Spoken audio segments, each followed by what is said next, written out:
നമസ്കാരം. അപ്പോൾ ഇന്നത്തെ വീഡിയോയിൽ നമ്മൾ നോക്കാൻ പോകുന്നത്, നിങ്ങൾ സ്നേഹിക്കുന്ന വ്യക്തിക്ക് എന്താണ് നിങ്ങളോട് പറയാനുള്ളത്? അവരുടെ മനസ്സിനകത്ത് എന്താണ് നിങ്ങൾക്ക് നൽകിയിരിക്കുന്ന സ്ഥാനം? അപ്പോൾ ഇതൊരു ജനറൽ റീഡിംഗ് ആണ്. അതുപോലെ തന്നെ ടൈംലെസ് ആണ്, ജനറൽലെസ് ആണ്. സോ നിങ്ങൾ ഈ വീഡിയോ കാണുന്നത് എപ്പോഴാണോ അപ്പോൾ മുതൽ നിങ്ങൾക്ക് ഇത് വാലിഡായി തുടങ്ങുന്നതായിരിക്കും. അതുപോലെ തന്നെ ഇവിടെ വരുന്ന എനർജീസ്, ക്ലൂസ്, സിറ്റുവേഷൻസ് എല്ലാം നിങ്ങളുമായിട്ട് റെസനേറ്റ് ആണെങ്കിൽ തീർച്ചയായിട്ടും ഒരു ഗൈഡൻസായി മാത്രം എടുക്കുക. അല്ലാന്നുണ്ടെങ്കിൽ വിട്ടുകളയുക.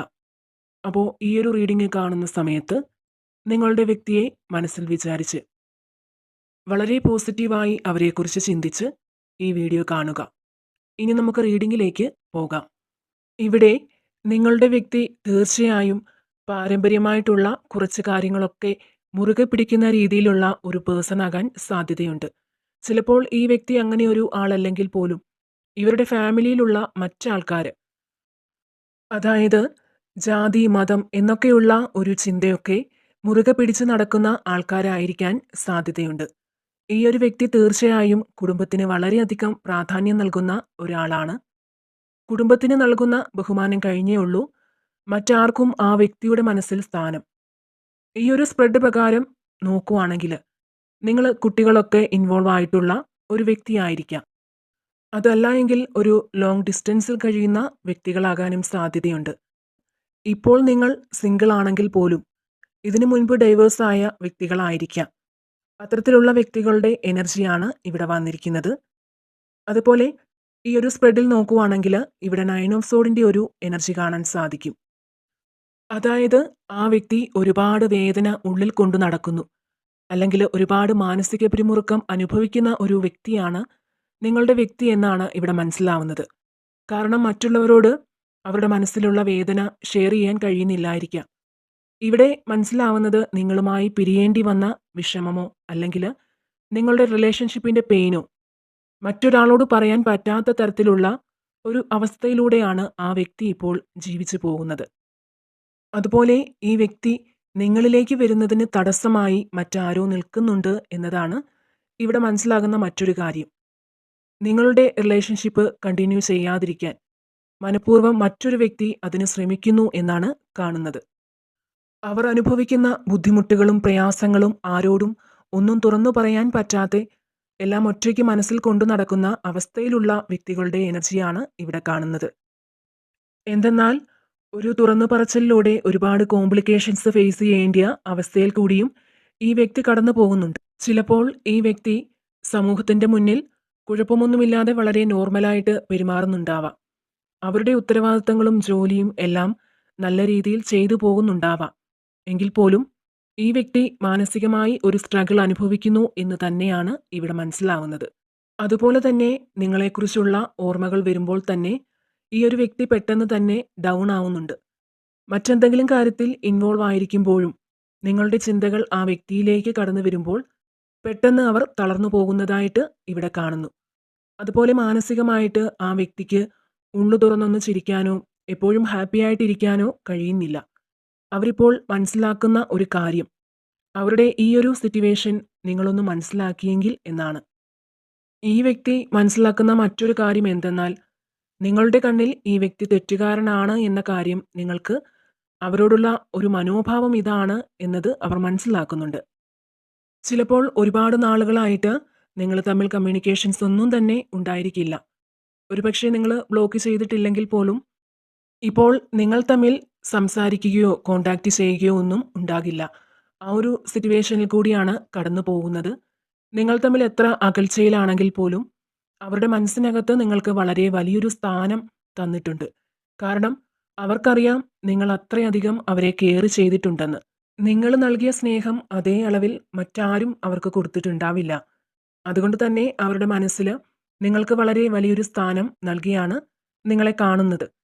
ചിലപ്പോൾ നിങ്ങൾ തമ്മിൽ ആദ്യമായിട്ടായിരിക്കാം ഇത്രയും അകന്നു നിൽക്കുന്നതെങ്കിൽ പോലും ഇതിനു മുൻപ് നിങ്ങൾക്കിടയിൽ സംഭവിച്ച തെറ്റിദ്ധാരണകൾ അല്ലെങ്കിൽ തെറ്റുകൾ നിങ്ങൾ ക്ഷമിച്ച് ആ ഒരു ബന്ധം തുടർന്ന് കൊണ്ടുപോകാൻ ശ്രമിച്ചിട്ടുണ്ട്. ഇതിനു മുൻപും നിങ്ങൾ അവരോട് ക്ഷമിക്കേണ്ടിയ അവസ്ഥ അല്ലെങ്കിൽ അവർ ചെയ്ത തെറ്റിന് മാപ്പ് കൊടുക്കേണ്ടിയ സംഭവമൊക്കെ നിങ്ങളുടെ ജീവിതത്തിൽ നടന്നിട്ടുണ്ടാവാം. എന്നാൽ ഈ ഒരു തവണ നിങ്ങൾക്ക് ഒരിക്കലും മാപ്പ് കൊടുക്കാൻ പറ്റാത്ത രീതിയിലായിരിക്കാം ആ വ്യക്തി നിങ്ങളുടെ ലൈഫിൽ നിന്നും മാറി നിന്നിട്ടുണ്ടാവുക. അല്ലെങ്കിൽ അത്രയധികം പെയിന് നിങ്ങൾക്ക് നൽകിയിട്ടുണ്ടാകും. ഈ ഒരു വ്യക്തിക്ക് നിങ്ങളെ പിരിഞ്ഞ് ജീവിക്കുവാൻ സാധിക്കുമെന്ന് നിങ്ങൾ ഒരിക്കലും ചിന്തിച്ചിട്ടുണ്ടാവില്ല.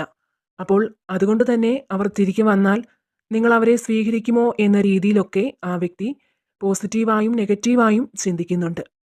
ഇവിടെ മനസ്സിലാവുന്നത് അവർ 2 വ്യക്തികളുടെ ഇടയിൽ അകപ്പെട്ട ഒരു ആളായിട്ടാണ്. ചിലപ്പോൾ ഒരു ഭാഗത്ത് നിങ്ങളാണെങ്കിൽ മറ്റൊരു ഭാഗത്ത് അവർക്ക് വേണ്ടപ്പെട്ട ഒരു വ്യക്തി തന്നെയാണ്.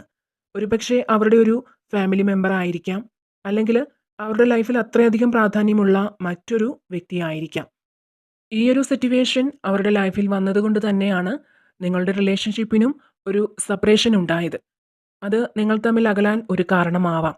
അപ്പോൾ കറൻ്റ്ലി നിങ്ങളിൽ നിന്ന് അകന്നു നിൽക്കുകയാണെങ്കിൽ, അല്ലെങ്കിൽ നിങ്ങൾ തമ്മിൽ ഒരു കോണ്ടാക്റ്റും ഇല്ലായെങ്കിൽ പോലും നിങ്ങളുടെ സ്ഥാനത്ത് മറ്റൊരു വ്യക്തിയെ കൊണ്ടുവരാൻ അവർക്ക് സാധിച്ചിട്ടില്ല എന്നാണ് കാണുന്നത്. അതിനവർക്ക് കഴിയില്ല. ആ ഒരു സ്ഥാനം നിങ്ങൾക്ക് വേണ്ടി മാത്രമുള്ളതാണ്. അത്രയധികം താല്പര്യം ആ വ്യക്തിക്ക് നിങ്ങളോടുണ്ട്. അതായത് നിങ്ങൾ അവരുടെ ലൈഫിൽ വരുന്നതിന് മുൻപ് അവർക്ക് ചുറ്റുമുള്ളവരിൽ നിന്നും കിട്ടാത്ത ഒരു സ്നേഹം, ഒരു കെയറിങ് നിങ്ങളിൽ നിന്ന് അവർക്ക് ലഭിച്ചിട്ടുണ്ട്. അവർക്ക് ഒരിക്കലും മറക്കാൻ കഴിയില്ല അതൊന്നും. ഇവിടെ നോക്കുവാണെങ്കിൽ കാണാം, വാൻസിൻ്റെ എനർജിയും കപ്പിൻ്റെ എനർജിയും ഒക്കെ ഇവിടെയുണ്ട്. അപ്പോൾ എല്ലാ തരത്തിലും അവർ നിങ്ങളെ ആഗ്രഹിക്കുന്നു എന്നാണ് കാണുന്നത്. നിങ്ങളെപ്പോലെ മറ്റൊരു വ്യക്തിയെ കൊണ്ടു നടക്കാൻ പറ്റില്ല എന്നുള്ള തിരിച്ചറിവ് ആ വ്യക്തിക്ക് നല്ല പോലുണ്ട്. നിങ്ങളിൽ നിന്നും എന്തെങ്കിലും കാരണത്താൽ മാറി നിൽക്കുകയാണെങ്കിൽ പോലും എപ്പോഴും നിങ്ങളെക്കുറിച്ചുള്ള ചിന്തകൾ മാത്രമാണ് ആ വ്യക്തിക്കുള്ളത്. നിങ്ങളെ അവർ ഓർക്കുന്നുണ്ട്. നിങ്ങളും തീർച്ചയായും ആ പേഴ്സണെ ഓർക്കുന്നുണ്ടാവാം, അല്ലെങ്കിൽ ഒരു റീയൂണിയൻ ആഗ്രഹിക്കുന്നുണ്ടാവാം. ഈ ഒരു വ്യക്തിയും അങ്ങനെ തന്നെ ചിന്തിക്കുന്നു എന്നാണ് മനസ്സിലാവുന്നത്. നിങ്ങളിലേക്ക് തിരിച്ചു വരുവാണെങ്കിൽ പോലും നിരവധി തടസ്സങ്ങൾ ഉണ്ടാകും. തേർഡ് പാർട്ടിയിൽ നിന്നും അങ്ങനെയുള്ള ഇടപെടലുകൾ സംഭവിച്ചേക്കാം. ആ ഒരു തിരിച്ചറിവും ആ വ്യക്തിക്കുണ്ട്. എങ്കിലും അവർ ചിന്തിക്കുന്നത് അവരിനി വന്നു കഴിഞ്ഞാൽ നിങ്ങൾ അവരെ വിശ്വസിക്കുമോ അംഗീകരിക്കുമോ എന്നൊക്കെയുള്ള ആശങ്ക ആ വ്യക്തിയിലുണ്ട്. അപ്പോൾ നിങ്ങൾക്ക് വളരെ വലിയൊരു സ്ഥാനം തന്നെയാണ് ആ വ്യക്തിയുടെ മനസ്സിൽ ഇപ്പോഴും ഉള്ളത്. അപ്പോൾ ഇതാണ് ഇന്നത്തെ റീഡിങ്. ഇനി നമുക്ക് ക്ലോസ് നോക്കാം. Letter L Pathanamthitta, June month. Letter D Trivandrum, Uthram നക്ഷത്രം, number 18, February month, number 26. Letter S, number 2. Letter R, Chathayam നക്ഷത്രം, letter B and finally number 29. അപ്പോൾ ഇതാണ് നമുക്ക് കിട്ടിയിരിക്കുന്ന ക്ലോസ്. അപ്പോൾ ഇവിടെ വന്നിരിക്കുന്ന സിറ്റുവേഷൻസ് ക്ലോസ് എല്ലാം നിങ്ങളുമായിട്ട് റെസനേറ്റ് ചെയ്യുകയാണെങ്കിൽ തീർച്ചയായിട്ടും കമൻറ്റ് ചെയ്യുക.